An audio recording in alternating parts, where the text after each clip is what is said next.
Assalamualaikum warahmatullahi wabarakatuh. Selamat pagi dan sanak pandangan dimanapun Anda berada.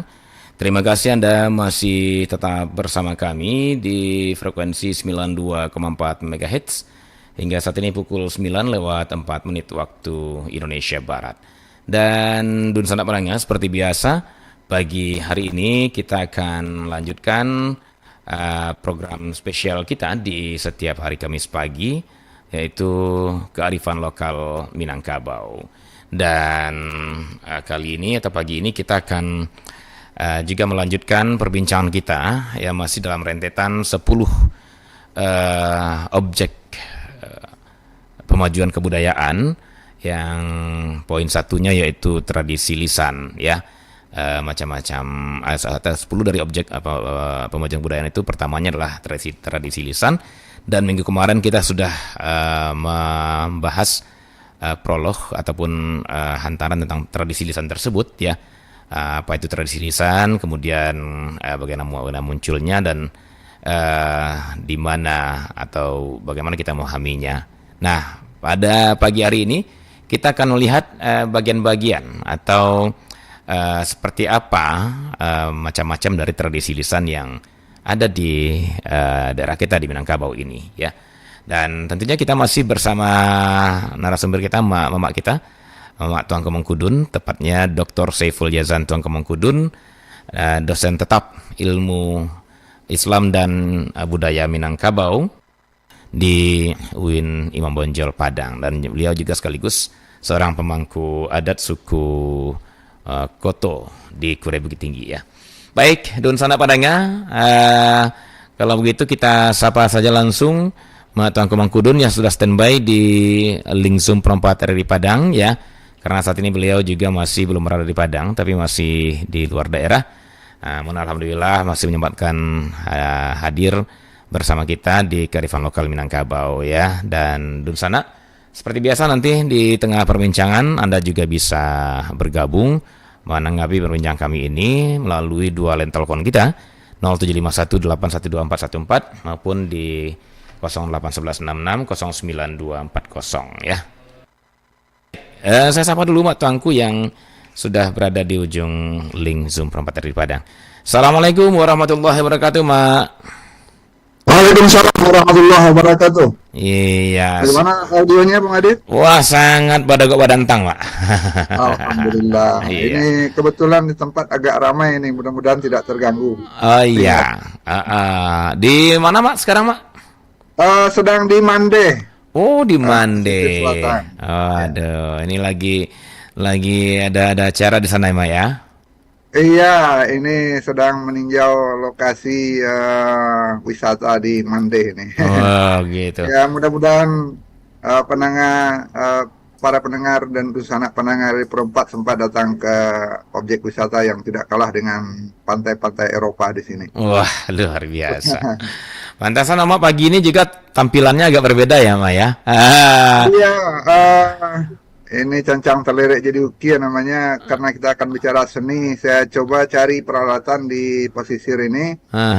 Pesisir selatan itu terkenal dengan rababnya. Nah, ini salah satu pakaian dari Tukang panggesek rabab ini.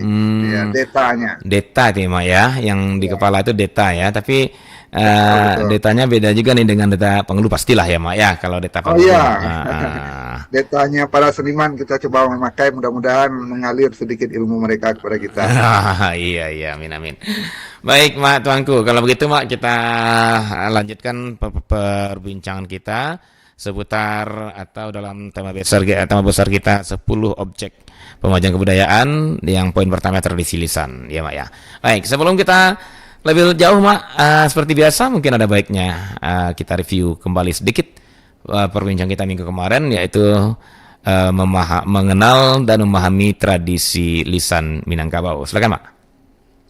Baik, terima kasih Bung Adit dan sanak pendengar dari Perempat dimanapun berada. Kembali kita berjumpa di surau kearifan lokal Minangkabau ini. Ya, beberapa minggu yang lalu kita sudah bahas dengan Bung Aditya tentang perintah dari Undang-Undang Dasar 1945 untuk pemajuan kebudayaan. Nah, baru pada tahun 2017 lahir undang-undang tentang pemajuan kebudayaan. Artinya agak terlambat 72 tahun ini dari perintah undang-undang agar ada pemajuan kebudayaan. Dan dalam undang-undang ini ada tugas kepada masyarakat bersama pemerintah. Jadi didahulukan masyarakat bersama pemerintah ternyata untuk pemajuan kebudayaan. Nah, kemudian untuk pemajuan kebudayaan itu cara pandangnya adalah objek. Apa yang dimiliki masyarakat untuk dimajukan. Kita sudah bahas ada 10 objek.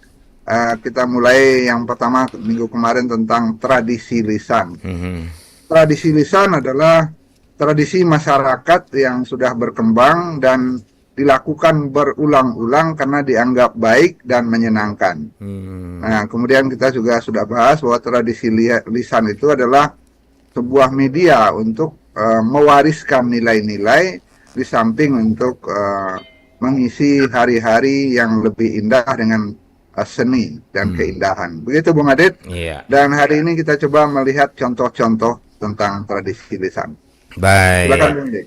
Baik, Mak. Nah, baik pendengar, Anda saudara pendengar ya, hari ini kita mulai masuki macam-macam tradisi lisan yang ada di Minangkabau ini, dan tentunya banyak pertanyaan nanti yang bakal muncul ya kalau kita betul-betul menyimak dan kita mencoba menelaahnya begitu ya. Baik, kalau begitu Mak, kita langsung saja Mak ke macam-macam tradisi lisan yang ada, yang terkenal ini di Minangkabau ini Mak, silakan. Baik, terima kasih Bung Adit. Tradisi lisan di Minangkabau itu berkembang karena dua hal. Yang pertama karena masyarakat agraris yang butuh hiburan. Kemudian ada peran dari para penyebar agama Islam khususnya untuk berdakwah melalui kesenian.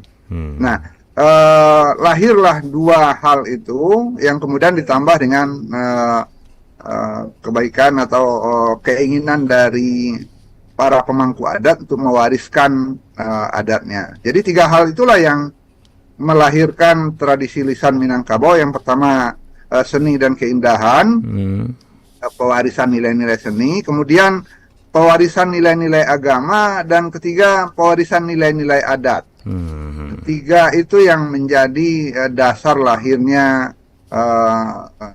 tradisi lisan di Minangkabau. Nah, kalau kita lihat isinya, maka isinya sama dengan yang tiga itu. Isinya yang pertama adalah nyanyian atau lagu-lagu, dendang.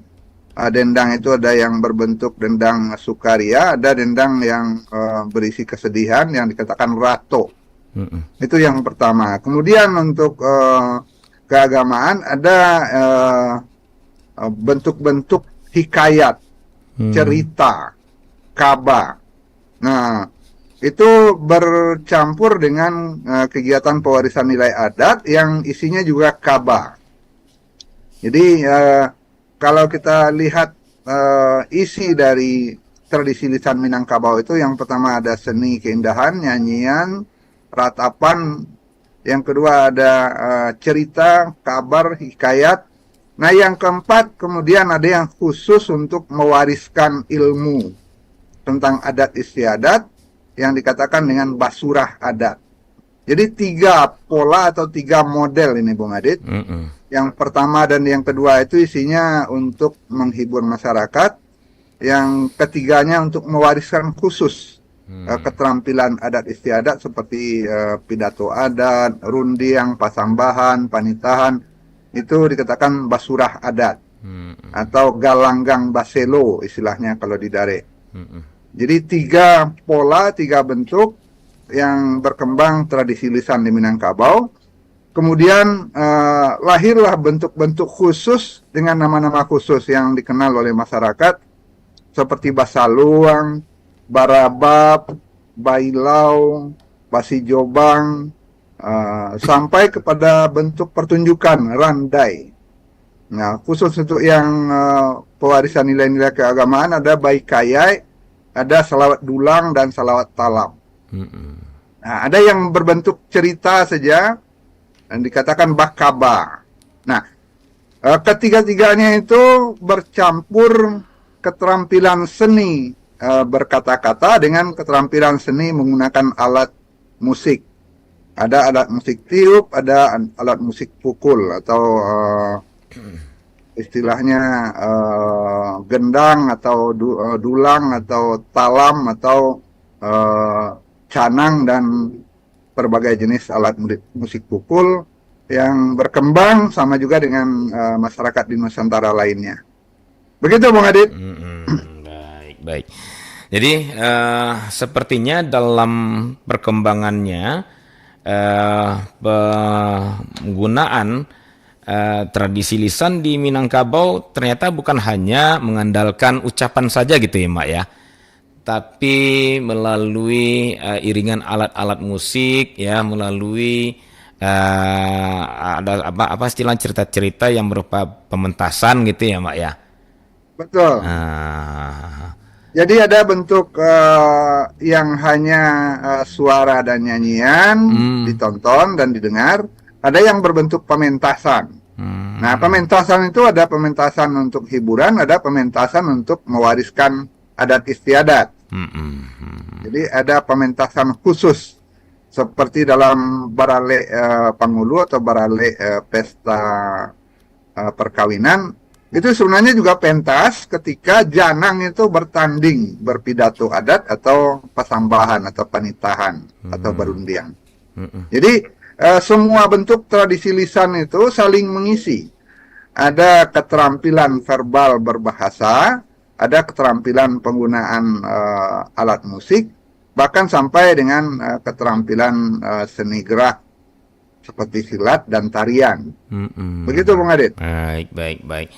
Jadi memang seperti nenek moyang kita paham ini Mak ya, kalau lewat verbal saja ini mungkin tidak semua segmen juga yang bisa tertarik dengan yang terbawa dengan itu. Maka dicarilah strategi bagaimana yang isi-isi dari ungkapan-ungkapan verbal itu ditampilkan lewat sentuhan-sentuhan seni lainnya. Begitu kira-kira Mak ya apanya Mak? Betul sekali. Jadi sentuhan seni itu bergabung dengan kebutuhan untuk mewariskan nilai-nilai, baik nilai agama maupun nilai adat. Nah, kemudian isinya sendiri, bentuk verbal dari tradisi lisan itu punya formula yang kemudian berkembang dalam ilmu sastra dikatakan dengan formula sastra atau formula puisi modern atau puisi klasik.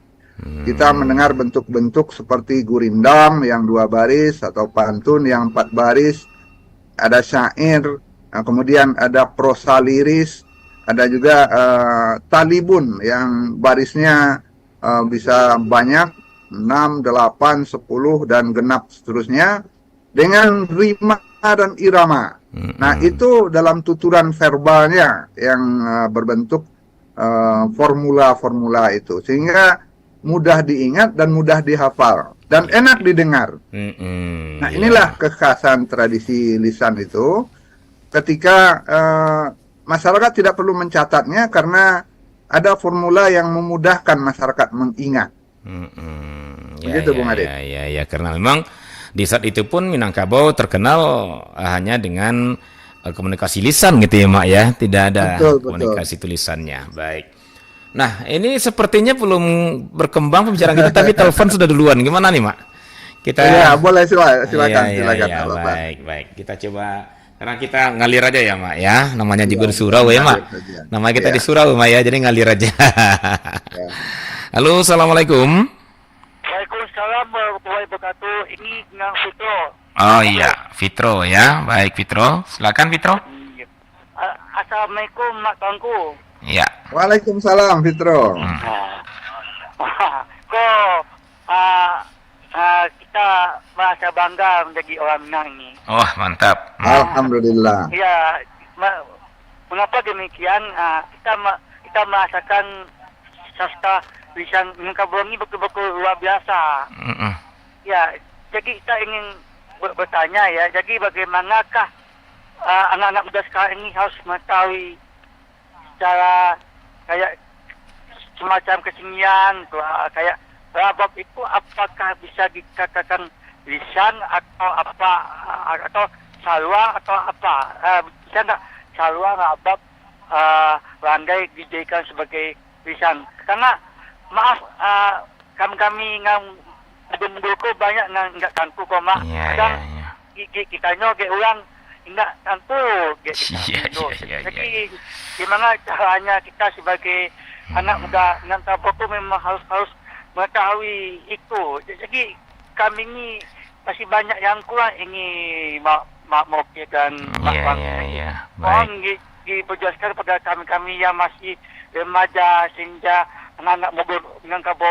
Assalamualaikum warahmatullahi wabarakatuh. Terima kasih Moki ya. Ya Fitro, Waalaikumsalam warahmatullahi wabarakatuh. Ini sebuah apa ya Mak? Saya melihat pertama mungkin semacam kerinduan bisa jadi, atau juga semacam tuntutan bisa juga jadi. Inilah apa nih Mak ya, udah membusik dari bumi nih Mak, bukan lagi menitik dari langit nih. Dan mungkin juga semacam kritik sosial gitu ya, kritik sosial artian kok kami nggak pernah diberikan ini, kan itu pertanyaannya yang terselip saya lihat Mak ya. Nah mungkin sebelum kita lanjut, ini penting juga kita coba tanggapi ya Mak ya, pertanyaan Fitro tadi. Jadi baik. Ya, tapi satu hal yang saya garis bawahi dulu Mak, sastralisasi Minangkabau luar biasa katanya Mak. Nah, saya tadi mau ngejar sebenarnya luar biasa menurut Fitro itu agak mana gitu lah. Tapi udahlah, dia udah putus. Yang penting pengakuan seorang Gen Z bahwa sastralisasi Minangkabau luar biasa. Nanti kita akan coba lihat luar biasanya. Silakan Mak. Iya, kita bermasalah tentang pewarisan. Jadi sebenarnya dengan memperhatikan perintah Undang-Undang Nomor 5 tahun 2017 ini, kita bisa menurunkannya menjadi kebijakan setempat atau peraturan setempat, peraturan daerah katakan. Misalnya mewariskan seni tutur, seni bahasa verbal. Sebenarnya ada perintah yang sudah diturunkan dalam bentuk peraturan daerah agar pelajaran budaya alam Minangkabau itu diajarkan kepada masyarakat, kepada peserta didik pada tingkat yang paling dasar. Ada masalah ketika menemukan atau mencari narasumbernya. Bagaimanapun juga untuk mengajarkan tradisi lisan, apakah namanya bertutur, berbahasa yang berformula itu, berpantun atau berseloka, itu harus dari sumber yang sudah terbiasa dengan itu. Nah, sumber itu adalah para penghulu atau pemangku adat, para janang adat, para guru adat. Sayang mereka sulit dimasukkan dalam sistem pendidikan. Nah, sementara guru-guru kesenian kita, selama mereka menuntut ilmu dalam ilmu pendidikan, kemungkinan besar tidak semua mendapatkan ilmu tentang tradisi lisan Minangkabau. Apalagi kalau sudah digabung dengan keterampilan menggunakan peralatan kesenian. Saluang misalnya, salah satu peralatan kesenian untuk tradisi lisan yang paling terkenal di Minangkabau, itu peralatan yang sulit untuk dipelajari kalau dalam waktu yang relatif singkat. Saluang itu alat musik tiup yang tidak punya pita suara. Pita suaranya adalah hasil permainan alat pita suara di mulut sendiri. Sementara saluang tidak punya pita suara. Dia hanya bambu yang polos, tidak ada semacam senar yang akan bergetar kecuali dari tiupan kita sendiri. Nah, alat-alat musik yang ada di tradisi lisan Minangkabau itu memang harus dipelajari dulu. Beberapa lama baru bisa digunakan. Nah, ini yang belum terbawa oleh guru-guru budaya alam Minangkabau ketika mengajar di tingkat sekolah dasar. Beberapa tahun pernah ada perda yang mengatur itu. Ada surat perintah dari gubernur juga kalau tidak salah, agar budaya alam Minangkabau masuk dalam pendidikan dasar. Tapi ternyata kesulitan bagi guru-guru kesenian dan guru-guru adat atau guru-guru janang adat tidak punya peluang untuk masuk dalam sistem pendidikan. Nah, ini perlu ada penjembatanan agar seni atau tradisi lisan itu bisa diwariskan kepada generasi sedari awal, sejak dari sekolah dasar. mungkin tidak perlu harus pakai peralatan dulu. Misalnya dalam bentuk pewarisan kebiasaan bertutur yang berformula, berpantun misalnya. Ada salah seorang pejabat daerah kita yang sangat rajin dulu mewariskan itu, seorang gubernur, dan dia bahkan sudah mencetak puluhan buku tentang berpantun itu. Nah, tapi itu hanya menjadi koleksi pribadi, tidak menjadi koleksi masyarakat karena tidak dibiasakan. Masih ada satu dua para pejabat daerah yang mencoba berpantun untuk setiap pertemuannya. Ini baru satu bentuk formula tradisi lisan yang dicoba diwariskan oleh pemerintah daerah. Ya. Bagaimana kearifan lokal menggunakan tutur kata yang berirama dan berrima yang indah itu bisa menjadi milik masyarakat. Jadi yang diminta oleh Fitro barangkali agar ada kesadaran pengambil kebijakan, pewarisan ini tidak bisa hanya diserahkan kepada guru di sekolah, tapi juga harus melibatkan masyarakat. Seperti perintah undang-undang, masyarakatlah yang memiliki tradisi lisan itu. Nah, yang akan mewariskan tentu saja masyarakat. Tidak mungkin hanya diserahkan kepada guru kesenian. Apalagi untuk mengajarkan budaya alam Minangkabau yang begitu luas. Begitu barangkali Bung Adit. Iya, baik. Sebenarnya saya juga tergelitik ini, Mak. Kalau sudah bicara tentang pewarisan ini, saya kan sangat tergelitik ya saya biasanya gitu ya, Mbak ya. Sampai ke pertanyaan, penting nggak ya pewarisan itu? Ini sebuah penting. Iya, karena faktanya ya kita belum juga nih menemukan formula-formula yang tepat udah sekian lama kan gitu, Mbak. Tapi nantilah kita kesampingkan dulu, Mbak. Itu saya bilang tadi, kalau udah bicara pewarisan, banyak hal yang pada akhirnya akan bersinggungan dengan itu ya, Mbak ya. Betul. Tapi kita tampung dulu nih aspirasi adik kita ini, Fitro, Mbak ya. Kalau saya kita lihat petanya saja dulu. Iya. Peta dari tradisi ini. Betul, Mak. Nah, nanti baru sampai di akhirnya nanti sepenting apakah pewarisan tradisi-tradisi ini untuk generasi Gen Z kita hari ini. Nah, itu mungkin pertanyaan terakhir nanti, Mak. Baik, pertanyaan terakhir dalam artian ya ketika kita sudah selesai dengan seluruh pemajuan kebudayaan ini. Nah, kita sekarang tahapan sosialisasi ini seperti yang Mak ya, kita sampaikan dulu apa-apa saja gitu ya. Nah, baik, Mak. Saya melihat, Mak, jadi ada tradisi lisan itu yang betul-betul hanya verbal. Seperti yang bilang tadi, seperti mungkin pasambahan, petata petitih, bakaba gitu ya, Mak ya. Kemudian apa lagi, Mak, yang namanya bakaba, baikayai gitu ya, Mak ya. Itu verbal saja, tidak pakai bantuan musik. Ya. Tapi kalau sudah masuk dengan saluang, rabab, babansi, bailau, nah itu sudah ditambah dengan alat musik. Tambah dengan alat musik. Kemudian bahkan juga dengan pertunjukan ada randai gitu ya, Pak ya. Iya. Oke. Nah, artinya ada 3 kelompok juga nih ternyata media ataupun metode dalam penyampaian tradisi lisan di Minangkabau ini, Pak ya. Betul. Ada yang verbal, ada yang pakai alat musik, ada yang pakai gerak gitu ya, Pak ya. Nah, betul. sekarang kalau persoalan yang verbal sepertinya sudah cukup lama kita kayak punya, Pak ya. Artinya kata pusako, kata petitih, pasambahan itu juga sebelumnya sudah banyak juga kita bahas. Nah, kita coba lihat sekarang, Mak, persoalan yang bukan persoalan, bagian tradisi lisan yang dengan diiringi dengan alat musik, yaitu barabab, basa luang, babansi gitu ya, Mak ya. Salawat dulang. Nah, Basi Jobang ya, Mak ya. Nah, mungkin bisa kita Mak gambarkan, Mak, dalam artian sosialisasi tadi apa satu-satunya. Pertama dari barabab mungkin, Mak, silakan. Karena apa? Kebetulan Mama lagi di musik karena kebetulan Mama sekarang di daerah Rabab nih, Mbak ya. kita mulai dengan Rabab. Ya, silakan. Rabab itu bentuk dari biolanya orang Minang atau sebenarnya dari masyarakat Muslim ya. Rabab itu berkembang sejak masuknya Islam, khususnya sejak zaman Syekh Burhanuddin Kuntu Kampar abad ke-11.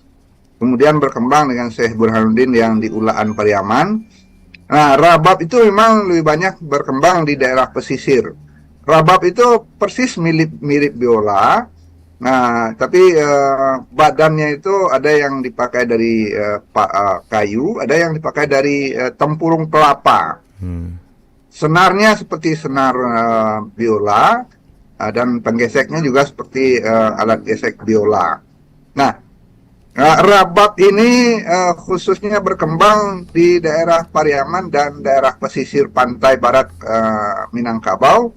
Nah, isinya adalah kisah atau riwayat, cerita, dan biasanya dipertunjukkan pada malam hari. Ini biasanya dipertunjukkan ketika ada pesta adat atau barale pengantin. Pada malam pertama itu mereka menonton pertunjukan rabab itu dengan cerita. Banyak ceritanya diambil dari kaba-kaba yang sudah berkembang di masyarakat. Nah, sekian banyak kaba itu menitipkan atau mengisinya dengan cerita kehidupan rakyat ditambah dengan petuah-petuah. Dititipkanlah tentang petuah cara hidup, bagaimana cara merantau, bagaimana cara bersaudara, bersanak, berkampung, bernagari dalam kisah rabab itu. Itu biasanya diselenggarakan mulai malam hari sekitar jam 9, habis makan malam, habis sholat isya. Dari jam 9 malam itu rabab itu akan digesek dan didendangkan. Biasanya tukang dendangnya itu berpasangan itu. Biasanya suami istri pula. Dan saling berbalas pantun sambil menceritakan sebuah kisah perjalanan hidup.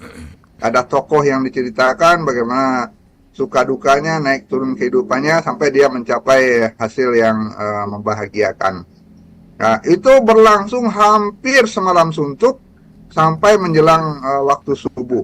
Nah, inilah kekhasan rabab itu karena berkembang di daerah masyarakat agraris, mereka yang memang menyediakan waktu untuk pesta barale itu malam hari sampai menjelang subuh itu tidak berhenti itu, pakai hidangan segala macam. Bahkan untuk tukang dendang dan tukang rababnya itu harus ada suguhan khusus itu, pakai talua sepermasak dan teh talua. Ya. Untuk pokoknya ini sebuah bentuk pertunjukan sekaligus bentuk hiburan yang mengisi relung hati ditambah dengan petuah-petuah cara hidup. Itu rabab di Pasisir. Ya. Masih ada yang melaksanakannya sampai sekarang setiap ada pesta perkawinan. Ya, Mak, apakah awalnya tadi kan bilang rabab itu pakai biola ya, Mak ya? Biola yang ya, alatnya mirip biola. Mirip ya, tapi dia bukan biola ya, Mak ya? Bukan biola. Nadanya bukan nada biola. Nadanya pentatonis itu. Pernah saya lihat, saya temukan, Mak, tempat yang apanya itu di belakangnya, di bawahnya apa di belakangnya, bawahnya itu bulat kayak tempurung kelapa. Biasanya dari tempurung kelapa. Iya, memang tempurung kelapa deh, Mak ya. Memang itu, Mak ya. Ya, ada yang tempurung kelapa, ada yang memang dari kayu biasa. Oke, nah ini pertanyaannya kenapa itu hanya beredar ataupun berkembang di sekitar pesisir pantai Minangkabau, Mak, Sumatera Barat, yang notabene lah negeri rantaunya Minangkabau. Kenapa tidak sampai ke Dare? Nah, ini jadi tanda tanya juga nih, Mak. Iya, barangkali suasana alam, Bung Adit ya. Kalau di daerah pesisir pantai itu orang tidak kuat berpesta siang hari karena udara panas. Maka pestanya umumnya malam hari. Dan malam hari itu diisi dengan rabab. Malam hari bisa sampai subuh. Tidak apa-apa bagi masyarakat di pesisir. Kalau di Dare mereka nggak tahan karena udara lebih dingin di pegunungan. Kemungkinan besar begitu. Maka yang berkembang di Dare itu umumnya saluang. Nah, saluang ada di seluruh Dare itu. Walaupun di pesisir juga ada saluang, tapi tidak banyak. Nah, irama atau bunyi dari rabab dan saluang itu mirip. Kalau orang baru pertama mendengar, sulit dia membedakan mana yang bunyi saluang, mana yang bunyi rabab. Karena nadanya sama, bunyinya mirip sekali. Ya, saluang kan alat musik tiup. Nah, bagi masyarakat di Dare, alat musik tiup itu ikuti dengan kegiatan menghidupkan api unggun biasanya. Membakar-bakar makanan sesuatu, membakar jagung, membakar ubi, membakar kacang untuk disantap sambil mendengar dendang saluang. Nah, ada perbedaan antara saluang dengan rabab. Kalau rabab itu isinya adalah dendang tentang perjalanan hidup seorang tokoh. Kalau saluang tidak. Saluang itu hanya lagu-lagu lepas dengan satu tema dalam waktu antara 5 sampai 15 menit satu lagu. Jadi ada jeda-jeda antara lagu. Nah, waktu pertunjukan saluang dengan rabab juga berbeda. Saluang sama dimulai sesudah salat Isya sekitar jam 8 jam 9. Tapi umumnya tidak berlarut sampai pagi. Paling larut itu sampai jam 1 malam. Karena sudah dingin sekali kalau di daerah Dare itu. Nah, saluang yang paling banyak berkembang itu sekitar kaki gunung. Gunung Merapi, Gunung Singgalang, Gunung Sago, Gunung Tandike. Ya, kaki-kaki gunung itu semuanya adalah wilayah bertumbuhnya seniman saluang. Saluang dan bansi. Bansi juga ada di pesisir ya. Nah, alat musik tiup dengan penyanyinya atau tukang dendangnya bisa sendiri, bisa berpasangan, bisa bersahutan. Dan nyanyian saluang tema-temanya umumnya tema yang diminta oleh para penonton. Biasanya pakai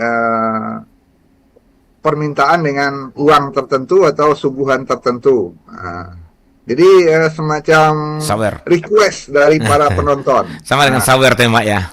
Saweran kalau di daerah Jawa. Iya. Begitu Bung Adit. Baik. Nah, dan beda dengan rabab, saluang itu melahirkan tokoh-tokoh seniman saluang. Banyak yang terkenal sampai tingkat nasional. Yang paling terkenal seperti Sawir Sultan Mudo dan segala macamnya itu dengan keturunan dan kemenakan-kemenakannya Rajo Intan sampai sekarang masih dipakai oleh beberapa media daerah. Nah, begitu Bung Adit. Jadi saluang itu lebih banyak di daerah Dare dan rabab lebih banyak berkembang di daerah pesisir karena rentang waktu pertunjukan panjang. Dan suasana di pantai itu kan tidak terlalu dingin. Kalau saluang tidak lama-lama, paling lama sampai jam 1 malam mereka sudah usai itu. Begitu, Bung Adit. Nah, ini persoalan apa, Pak? Apakah ini baru dua kita coba buka ya, Mak ya, rabab dan saluang yang terkenal kan gitu, Mak ya. Yang bergerak musik rabab, saluang dan bansi. Nah, rabab ini, Mak, terutama dan kalau saya perhatikan tadi ada persoalan kearifan lokal juga mungkin di sana. Soal peralatan nih, Mak ya. Artinya kalau rabab itu mempunyai tempurung kelapa yang jadi yang bulat sama ya. Karena di pesisir, di pesisir pantai. Sementara kalau saluang itu pakai bambu dan memang itu di Dare semuanya. Jadi apakah ada ini? Saya nggak mengklaim, Mak, tapi ini penjelasan Mak. Nah, cuman yang jadi apa saya, Mak? Jadi pertanyaan saya, apakah kedua-duanya ini memang produk budaya asli Minangkabau atau ini sebuah budaya serapan dari luar Minangkabau, Mak? Karena kita lihat ternyata khusus rabab, Mak. Rabab itu sepertinya kita juga pernah lihat dalam film-film di India umpamanya gitu, Mak ya. Ada juga seperti alat rabab itu yang bahkan bulat juga, bukan biola. Kemudian di Cina juga kalau nggak salah ada tuh. Di film-film apa itu kita lihat ada alat seperti rabab. Apakah ini ada kemiripan atau memang ada sejarahnya sampai ke Minangkabau sebuah serapan atau ini asli Minangkabau seperti apa? Itu rabab pertama. Yang kedua saluang, Mak. Saluang juga begitu. Kita lihat di India juga terkenal dengan sulingnya, bahkan ada permainan ular itu pakai suling deh, Mak ya. Nah, sementara kita juga ada saluang. Nah, apakah ini juga ada ini kan kemiripan ini. Pertanyaannya apakah memang asli produk budaya Minangkabau atau ini serapan yang dijadikan budaya setempat yang sesuai dengan kearifan lokalnya? Gimana nih, Mak Tengku? Silakan, Mak. Iya, kita memang perlu membuka lebar-lebar cara berpikir bahwa seni itu tidak milik genuine satu masyarakat, tapi hasil akulturasi, hasil pertemuan berbagai budaya. Ya, maaf, Pak, saya potong dulu. Itu untuk Minangkabau saja atau semua kebudayaan seperti itu? Saya berpikir semua kebudayaan saling berinteraksi pada masa dahulu kala Ya, itu. ya, ya, oke. Kemudian mereka memberi warna khusus untuk daerahnya. Hmm. Rabab memang dibawa oleh para seniman-seniman yang menyebarkan Islam dari Parsi dan Gujarat, India belakang. Iya, Ya. iya, iya. Dan itu berkembang pada abad 11, 12 setelah Syekh Burhanuddin Kutu Kampar membawa Islam ke Minangkabau dengan tarekat Satariyahnya. Ya. Itu rabab. Saluang kemungkinan besar bukan dari India karena saluang itu lebih banyak menggunakan bambu. Bambu itu lebih banyak dari Cina atau daerah Tonkin atau Indochina Selatan itu. Iya, iya, iya. Bambu-bambu yang digunakan itu bambu yang panjang, talang istilahnya kalau di Minangkabau. Itu memang banyak di dare, banyak di pegunungan. Nah, dan iramanya juga lebih dekat kepada irama Indochina, Cina Selatan.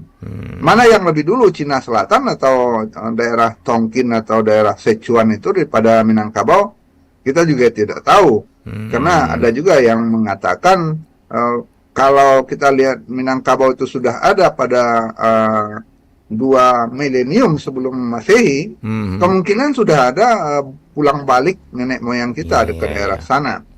Karena dulu Atau memang ada hubungan juga kabarnya ya, Mak ya, antara kerajaan-kerajaan di Pagaruyung, kerajaan di Sumatera dengan daerah-daerah sekitar Indochina itu, Mak ya. Betul, betul. Nah, kalau kita kembali kepada tuturan Tambo, bahwa 4 tokoh yang dibawa oleh Sri Maharajo Dirajo itu ada yang memang dari daerah Champa. Champa itu daerah Vietnam Selatan itu, Indochina. Kemudian dari Siam itu dari Bangkok, dari Thailand. Kemudian dari Butan, Kambiong Butan. Butan itu dari pegunungan Himalaya.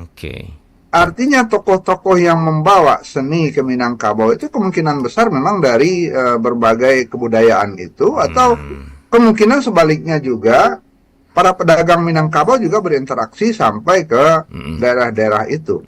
Mereka membawa pulang seni itu dan memberi warna untuk Minangkabau. Kita tidak bisa mengatakan rabab Pasisia itu rababnya dari Parsi atau dari Gujarat karena iramanya sudah berbeda dan isinya berbeda.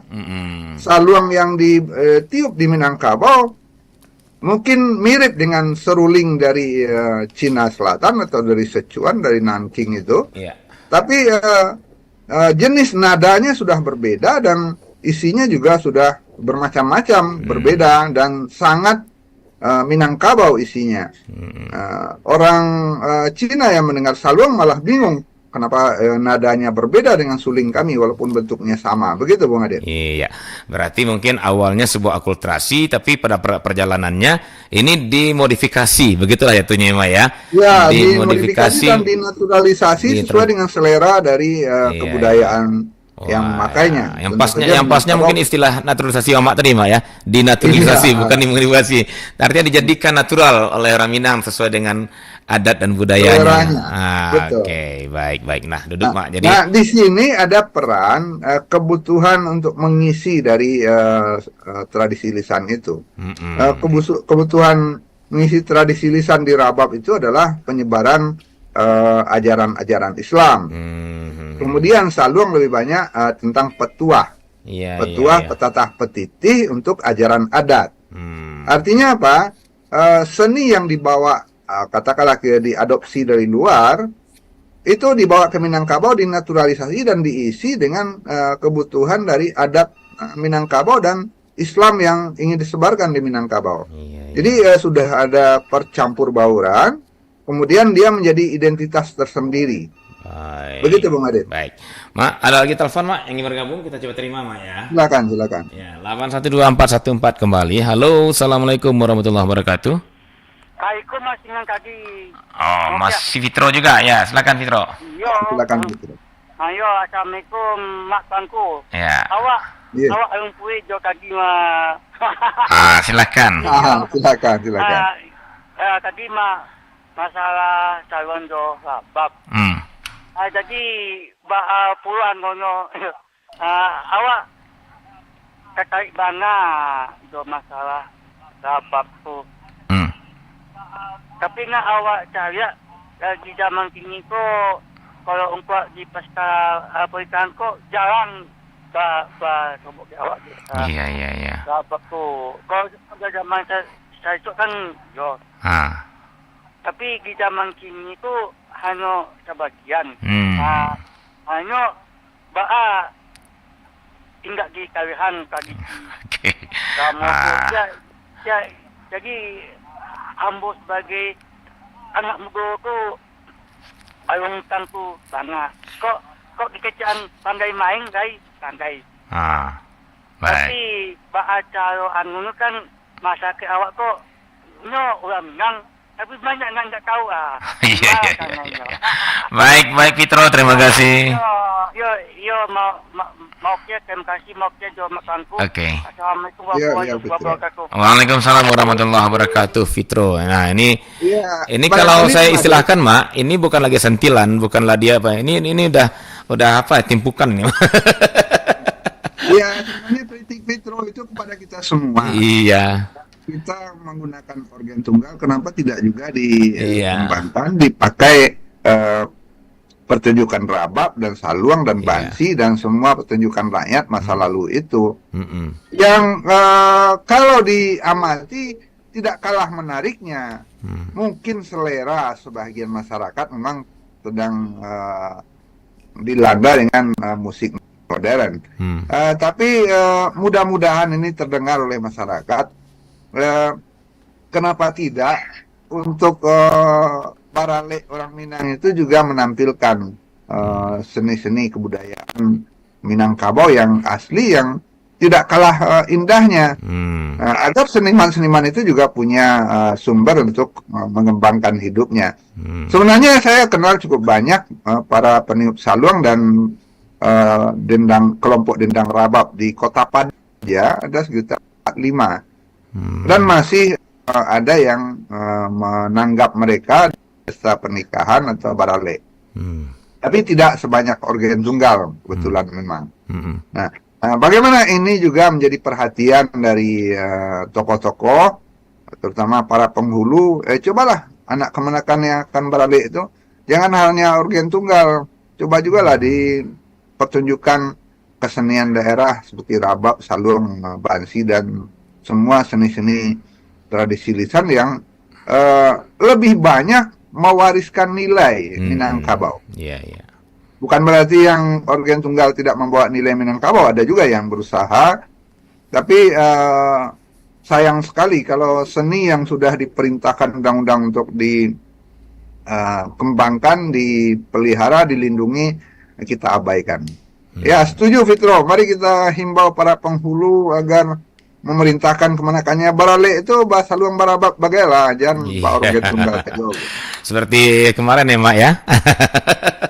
Ada barabak malamnya. Iya. Oke, baik Mak. Nah, kita masih punya waktu 1/4 jam lagi, Mak. Mudah-mudahan sampai ke ujungnya. Nah, itu soal rabab dan saluang, Mak ya. Nah, kemudian juga ada hal apa jenis-jenis lain seperti ini, Mak, salawat dulang umpamanya atau salawat talam. Nah, ini agak saya pikir mungkin istilahnya saja saat ini, namanya saja mungkin sudah banyak yang belum kenal ini, Mak, salawat dulang nih, Mak ya. Jangankan melihatnya. Nah, ini juga wilayah perkembangannya juga agak khusus ini, Bung Adit. Salawat dulang dan salawat talam itu berjalan berdampingan dengan rabab, tapi tidak pernah bertemu. Nah, ini anehnya. Karena saya katakan berdampingan begini, rabab itu datang sebagai salah satu kesenian yang membawa misi dakwah Islam. Isinya tentang kabar, tentang kisah perjalanan hidup tokoh. Kemudian ada di Pariaman itu yang mirip juga itu, namanya Baikayai. Nah, Baikayai ini hikayat, maksudnya berhikayat, semacam bakaba yang diiringi alat alat musik pukul seperti talam, seperti dulang. Dulang ya. Kemudian itu disebut sebagai salawat dulang atau salawat talam. Nah, Yang mengembangkan umumnya memang dari pesantren-pesantren atau surau-surau tarekat. Nah, gunanya apa itu? Itu biasanya untuk menyambut hari-hari besar Islam. Maulid Nabi misalnya, itu orang baik kaya semalam suntuk itu sambil berzikir kemudian berhikayat menceritakan perjalanan hidup Nabi. Nah, kemudian selawat dulang isinya adalah perjalanan hidup Nabi atau para sahabat atau para ulama-ulama yang dihormati. Nah, kemudian ada petuah-petuah agama. Salawat dulang, salawat salam itu dengan baik kaya itu satu paket bentuknya sebenarnya. Kemudian berubah nama atau berubah variasi di berbagai tempat. Banyak di daerah Pariaman, di masjid-masjid atau surau-surau tarekat, dan di daerah-daerah Solo atau Solo Selatan sampai ke Sijunjung. Itu salawat dulang, salawat salam itu sangat banyak itu. Hampir tiap musala bahkan punya. Tiap surau punya kelompok salawat dulang dan salawat salam. Berarti isinya memang identik ke Islam memang ya?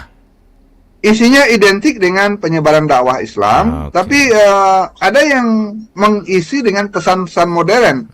Ada beberapa kabupaten pada awal bukan awal reformasi ya, akhir Orde Baru lah kira-kira, itu mengembangkan salawat dulang itu untuk kampanye keluarga berencana, karena isinya berpantun dan bersyair yang bisa diisi pesan-pesan seperti penyebaran literasi keluarga berencana segala macam. Salawat dulang pembangunan namanya dulu. Itu banyak bertumbuhan dengan supporting dari pemerintah daerah, dilombakan dan diberi hadiah yang dianggap bagus. Nah, ini contoh pola pelindungan dan pemajuan kebudayaan dengan mengadakan wadah atau media perlombaan. Dulu salawat dulang tahun 1990-an berkembang banyak di berbagai negari karena tiap kabupaten mengadakan perlombaan itu, biasanya menjelang hari besar Islam seperti Maulid Nabi atau Tahun Baru Hijriah. Dan pernah masuk dalam salah satu cabang musawakah tilawatil Quran, tapi kemudian diturunkan lagi menjadi kerja kebudayaan. Begitu Bung Adit. Jadi salawat dulang, baik kaya, salawat salam memang isinya khusus untuk penyebaran dakwah Islam, walaupun banyak sekali hiburan di dalamnya. Pantun-pantun yang menyindir, yang lucu-lucu dan membuat para penonton itu bergembira. Begitu. Berarti kalau kita perhatikan Mak ya, yang jadi sentralnya di sini adalah seninya ya Mak ya. Artinya isi itu tergantung kepada kapan, kemudian apa tujuannya dan apa siapa yang membawakannya. Barangkali itu ya Mak. Contohnya tadi rabab pun bisa diisi dengan kabar, ya kan Mak? Bisa diisi dengan pesan-pesan pemerintah dan segala macam. Bisa juga diisi dengan hikayat macam. Nah, artinya alat-alatnya itu isinya maksudnya tidak pakem gitu ya, tidak. Ya, dia akomodatif. Akomodatif. Okay. Jadi di pertengahan Orde Baru tahun 1980-an, semua seni itu diisi dengan pesan pembangunan, pesan kebudayaan, pesan keluarga berencana. Jadi seni itu berkembang, salawat dulang, salawat salam, rabab itu diisi dengan, termasuk saluang juga diisi dengan pesan-pesan pemerintah, bukan pesan pemerintah, pesan pembangunan begitu ya, literasi terhadap pembangunan, termasuk keluarga berencana. Jadi ini sebenarnya cara untuk pembinaan dan pengembangan. Betul kata Bung Adit tadi, bahwa seni itu pada dasarnya dia adalah wadah yang netral dan bisa diisi dengan apapun. Pesan apapun. Jadi ketika diisi dengan pesan Islam, dia menjadi media dakwah. Diisi dengan pesan adat, dia jadi media literasi adat.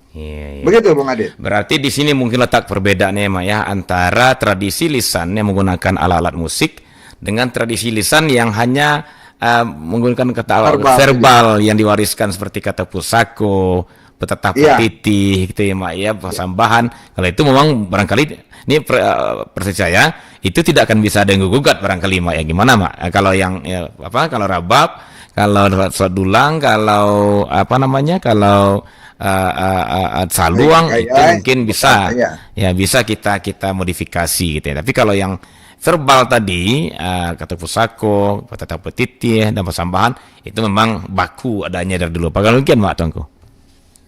Iya, baku mungkin baku dalam arti tempat pertunjukannya atau wadah pertunjukannya terbatas. Wadah pertunjukannya hanya ketika ada pasambahan barale, ketika janang bertanding untuk keterampilan basurah adai. Nah, walaupun di sana ada keterampilan yang lebih menarik untuk dikembangkan, seperti mengembangkan keterampilan melahirkan pantun-pantun yang lebih jenaka, seloka yang lebih mengejutkan, gurindam yang lebih menggugah. Kemudian hasil karya dari para seniman verbal dalam basurah adat itu dipakai oleh para seniman yang bermusik basaluang.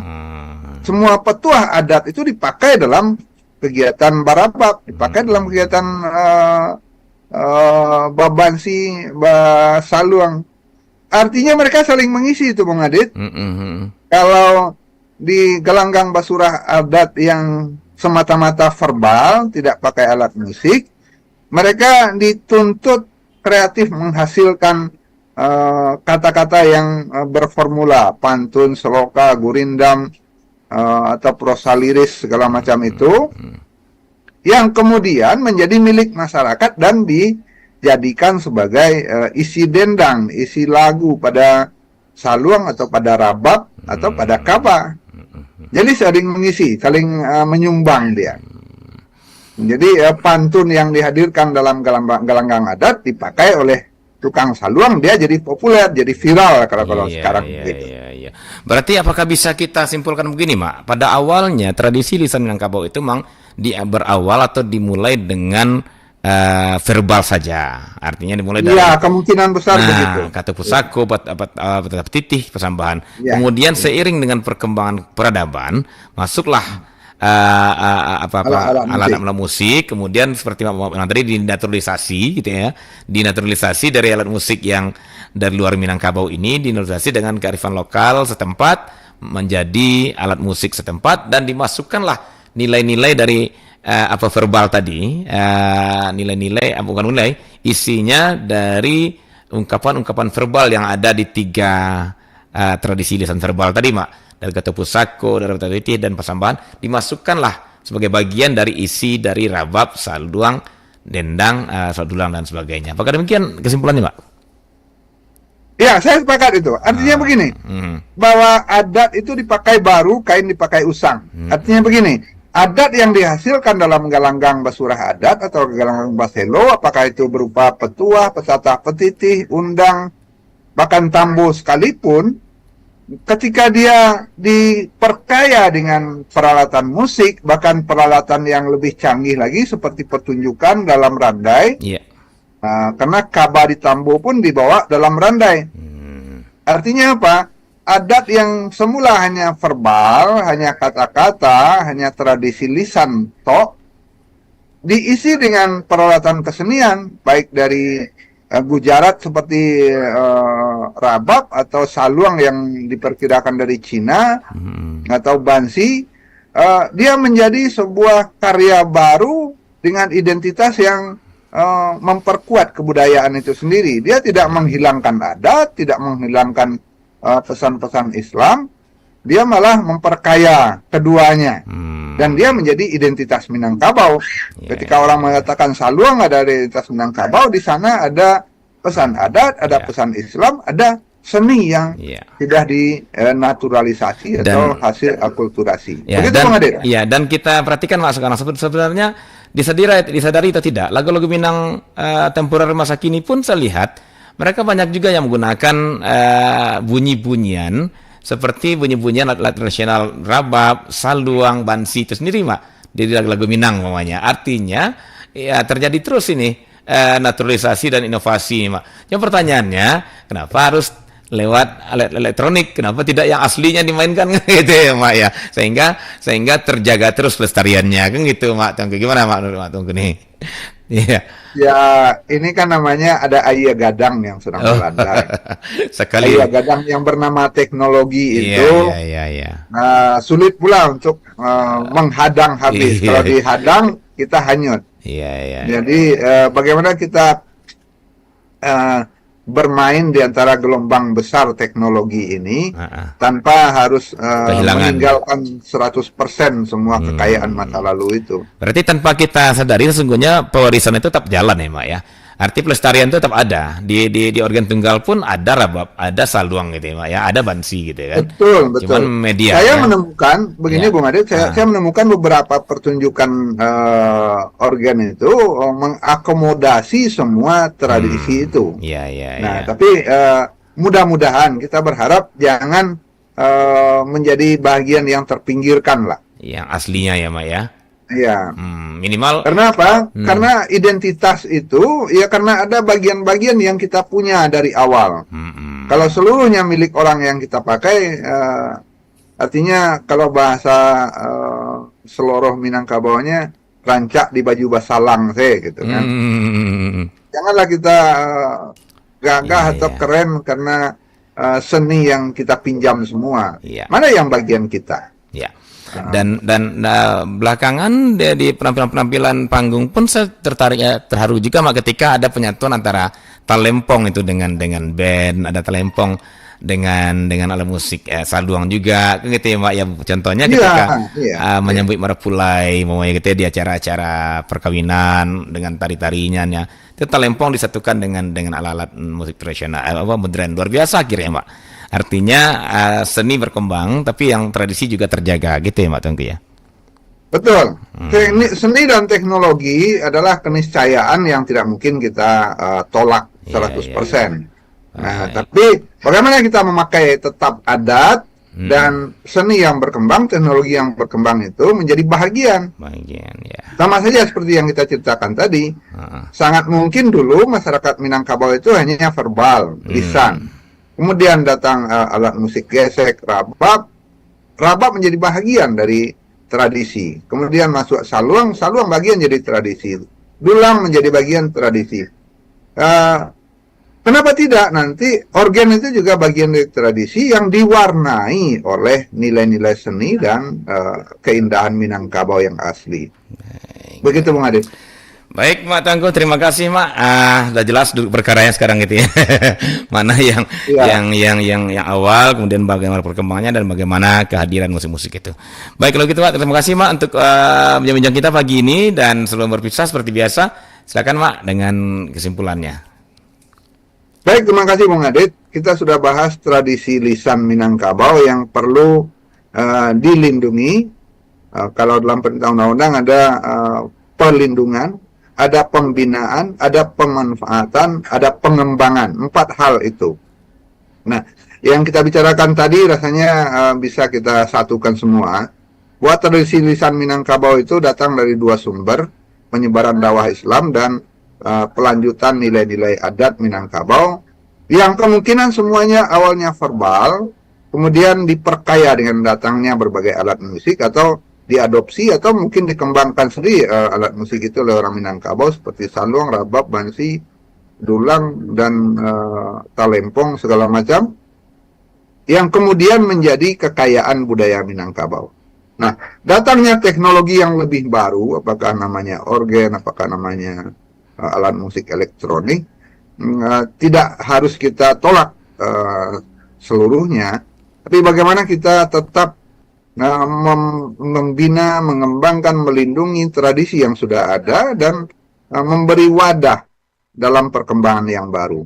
Begitu barangkali, Bung Adit, mudah-mudahan tradisi lisan Minangkabau tetap ada dan tetap menjadi identitas sesuai dengan perintah dan harapan dari Undang-Undang Nomor 5 Tahun 2017 tentang pelindungan kemajuan kebudayaan. Baik. Begitu, Bung Adit. Baik, Mak Tangguh, terima kasih Mak untuk penjelasannya dan untuk pemaparannya semakin jelas sekarang bagaimana tentang tradisi lisan Minangkabau ya. Semoga tidak ada lagi yang ragu-ragu, tidak ada yang kabur nih Mak tentang tradisi lisan ini dan semakin berkembang ke depannya. Termasuk para Gen Z yang wakili Fitro tadi ya Mak ya. Oke. Iya, mudah-mudahan. Baik, selamat melanjutkan aktivitasnya Mak di Painan di Fitro Selatan. Semoga Terima kasih. juga membawa berkah untuk kearifan lokal nanti ya Mak. Amin. Ya, amin. Terima kasih Mak. Assalamualaikum warahmatullahi wabarakatuh. Waalaikumsalam warahmatullahi wabarakatuh. Baik, Don Sanak Pendengar, sampai di sini acara kearifan lokal Minangkabau kita pada hari ini, hari Kamis 27 Juni 2024 dalam topik mengenal dan memahami tradisi lisan Minangkabau bagian kedua bersama Dr. Saiful Yazan Tuanku Mengkudun atau Mak Tuanku Mengkudun. Akhirnya saya bersama Mak Tuanku pamit. Sampai jumpa di kesempatan berikutnya. Assalamualaikum warahmatullahi